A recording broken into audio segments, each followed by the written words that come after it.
The screams had stopped. The streets were quiet, and no one knew why. In just one night, thousands of women across Earth disappeared. Mothers, doctors, soldiers, gone. No explosions, no gunfire, just silence. News channels collapsed under panic. Some said it was a virus, others blamed secret experiments. But no one had answers. Only one thing was clear: this wasn't natural. Commander Riven stood in the middle of a wrecked hospital in Chicago. His sister, Lena, had been there only hours ago. Her jacket was still on the chair. Her phone lay cracked on the floor. But she was nowhere. Then, a technician showed Riven a strange satellite image. A glowing object had left Earth's orbit the same night. The shape wasn't human. It moved too fast, too smooth. "Sir," the tech said, voice shaking, This thing didn't come from Earth." Riven stared at the stars on the screen. Something had taken their people, and he knew one thing: whoever it was had just made the biggest mistake of their lives. 3 days after the disappearances, every screen on Earth flickered. Phones, TVs, satellites, even broken radios. A single signal took control.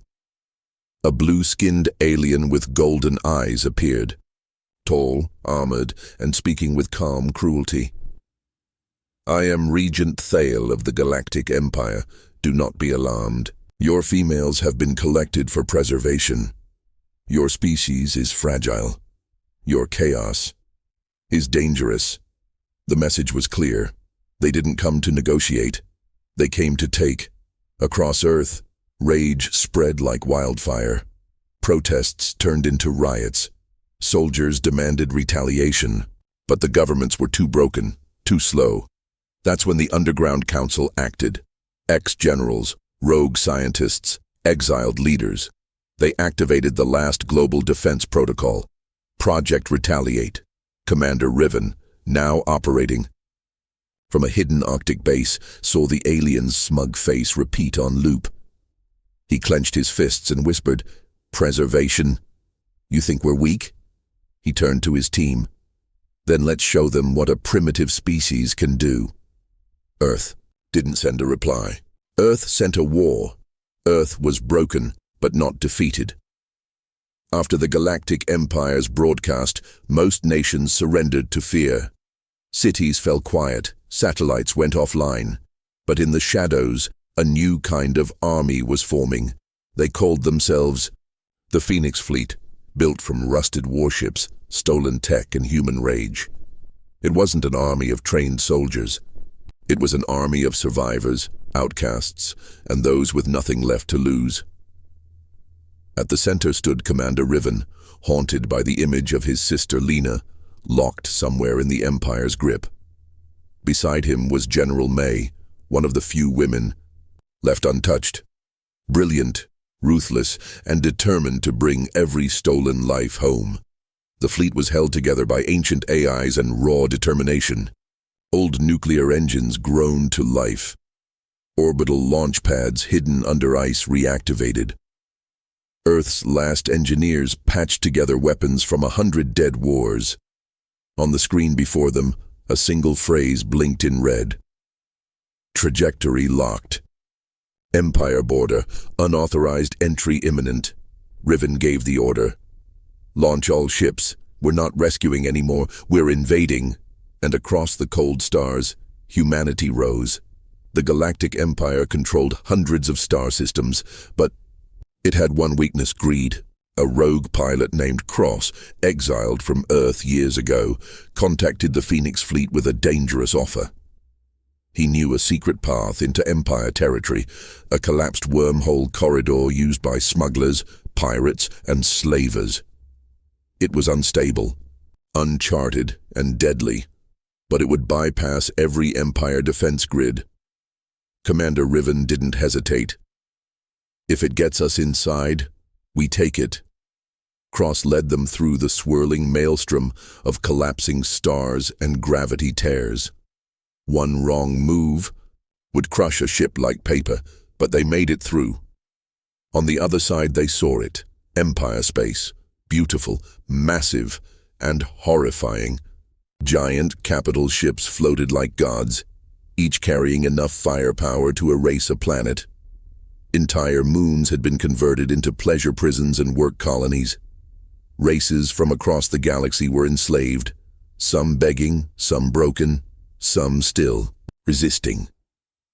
From a stolen outpost, Riven watched a live feed showing Earth women lined up in glass chambers, some unconscious, some fighting, all trapped. And then he saw her, Lena, alive, defiant. Just before the feed cut, she looked straight at the camera and mouthed one word: fight. Riven's jaw clenched. This wasn't just about Earth anymore. This was about every species the Empire had ever crushed. And it was time someone fought back. Coordinates stolen from the outpost led the Phoenix fleet to a red dwarf system, almost invisible on Imperial charts. Orbiting its dying star was Zerion 5, a barren world with no cities, no signals, no signs of life. But when they scanned beneath the surface, they found it. A massive underground prison complex, shielded by cloaking fields and guarded by automated defense grids. Zerion 5 wasn't a dead rock, it was a slave vault. Commander Riven, General May, and Cross led a covert team down to the surface. Under disguise, they infiltrated the complex posing as traders.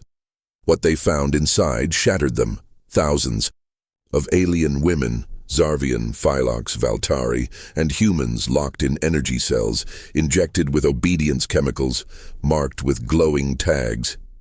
The guards laughed. The warden bragged.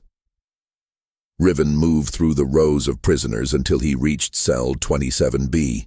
There, scratched into the metal wall in dry blood, was a message. "We fight in the dark. Bring the fire." Lena, it wasn't just a sign of life. It was a call to arms. Riven turned to his team and said one word: now. Explosives planted, weapons drawn. The alarms began to howl. The prison began to burn. The war had truly begun, inside the belly of the beast. The halls of Zerion 5 shook with fire and fury. As the alarms blared, Commander Riven and General May moved fast, blasting open cells and handing weapons to every prisoner still able to stand. Human and alien women, bruised but unbroken, joined the fight without hesitation. Even those who could barely walk picked up blades and fire sticks left behind by fallen guards. May shouted into the prison's intercom, "This is Earth. We're here for ours, and for all of you." Chaos erupted. The prison guards, once confident and cruel, were now overwhelmed. They were not fighting soldiers anymore. They were fighting survivors with rage in their blood. Cross took control of the central lift shaft and hijacked the defense drones, turning them on their own masters. Explosions echoed through every level. One prisoner, a tall alien woman with metal scars, lifted a burning flag and screamed in 3 languages. "Let the Empire hear us." The prisoners flooded the launch bays, stealing ships and breaking chains. Riven led Lena's cellmates out, but his sister was nowhere among them. Only her bloodstained jacket remained, with a voice chip hidden inside. Riven played it. Lena's voice whispered, "They moved me. I made them fear Earth. Keep going. Make them burn." With tears in his eyes and fury in his voice, Riven looked at the freed prisoners. "Anyone who wants to fight," he said, "follow me." And as the escape ships launched into the stars, one thing was certain. The Empire wasn't ready. The Phoenix fleet didn't hide anymore. They didn't sneak. They wanted the whole galaxy to hear what was coming. Using stolen Empire tech and Cross's smuggler network, Earth hijacked the Galactic Empire's main communication grid, a signal beam that reached every star system under their rule. Billions of beings, aliens, nobles, slaves, soldiers, looked up as their screens glitched. Then a face appeared. General May, standing tall in Earth's flag-colored armor, her eyes burning with fury. She spoke clearly with no fear. You took our women. You treated us like animals. Now hear us loud. Earth is not your hunting ground. This is not a rescue. This is a reckoning. Behind her stood freed prisoners, human and alien alike. Some held weapons, some held scars, but all stood together. May continued. To every world the Empire has silenced, rise. To every being they've caged, fight. The Empire is not immortal. We've cracked its walls, now we tear them down. The message ended with coordinates where the Phoenix fleet would strike next. A challenge, an invitation. The Empire's War Council laughed at first, but when 3 outer colonies fell within hours, and when rebellion broke out on their own slave planets, they stopped laughing, because Earth wasn't alone anymore. The galaxy had seen the fire, and they were ready to burn the Empire down with it. The Galactic Empire had ruled for thousands of years, by fear, by force, and by lies. But Earth's broadcast cracked the illusion. Now, across the galaxy, their slaves were rising. On the mining moons of Zorthan, workers turned their drills into weapons. On the pleasure stations of Variax, dancers poisoned their masters. Even on the Empire's military bases, young officers, once loyal, began to question everything. The Empire tried to silence the unrest, but it was too late. The fire had already spread inside their own walls. Back on the Phoenix fleet, Riven and May formed an alliance with rebel leaders from 4 alien races. Some had lost daughters, others had lost entire bloodlines. Their goal was the same: topple the Empire's core. Meanwhile, Cross returned from a covert mission. He had found new intel. Lena wasn't dead. She had been transferred to the Empire's central archive on Draxion Prime, their capital world. A place thought impossible to reach. Until now, because the rebellion wasn't a whisper anymore, it was a roar. Entire fleets defected. Cities fell. Empire generals vanished, and inside the Imperial Palace, even the Empress began to fear.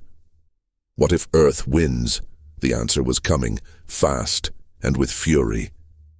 The Phoenix fleet, now joined by rebel armadas from across the galaxy, launched the final assault on Draxion Prime, the heart of the Galactic Empire. The Empire's capital world was a floating fortress, wrapped in defense rings and protected by fleets of elite warships. But none of it stopped Earth's fury. Riven led the vanguard himself. His orders were clear: break their gates, burn their pride, bring our people home.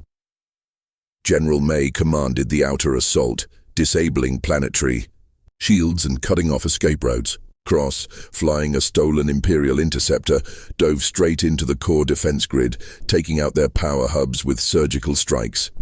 The rebels stormed the streets of Draxion Prime. What once was a city of power and beauty turned into a war zone. Statues of emperors crumbled, banners burned. Inside the Imperial Archive, a cold fortress filled with memory vaults and prison pods, Riven found Cell CEO-1. The lock was biometric. It required the DNA of the person who had ordered the capture. Riven held up a severed hand, the hand of the Imperial Warden he had just defeated. The lock clicked open. Inside stood Lena, alive, weak, but standing tall. She stepped forward, blood on her brow, and smiled. "Took you long enough," she said. Riven nodded, barely able to speak. "We're taking you home." She looked past him, saw the burning towers of Draxion through the smoke, and whispered, "No, we're taking all of them home." And behind her, hundreds of women, human and alien, walked forward. Earth had returned. And it wasn't alone. The war was over, but the galaxy would never be the same. The Galactic Empire collapsed within weeks of Draxion Prime falling. Its leaders were either captured or fled into the void.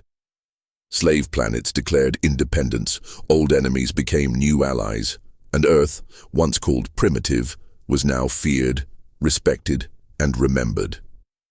Commander Riven stood beside his sister, Lena, as she addressed a gathering of liberated worlds. Her voice was firm but calm. You thought we were weak because we love, because we protect, because we never wanted war. But when you took what was ours, we became something else, and we will never be caged again. A new Galactic Council was born that day. It had no throne, no empire, just unity among broken worlds, led in part by humans and in part by those they once freed. General May became the head of interstellar defense. Cross disappeared again, some say to hunt down the last Empire loyalists. Riven and Lena returned to Earth, scarred but whole. But something in them had changed. Something in all of humanity had. Because the message was clear now, across every star, every system, every whisper in the dark. You can challenge Earth. You can threaten Earth. But if you steal from Earth, Earth will come for you. And next time, they won't wait. To be attacked,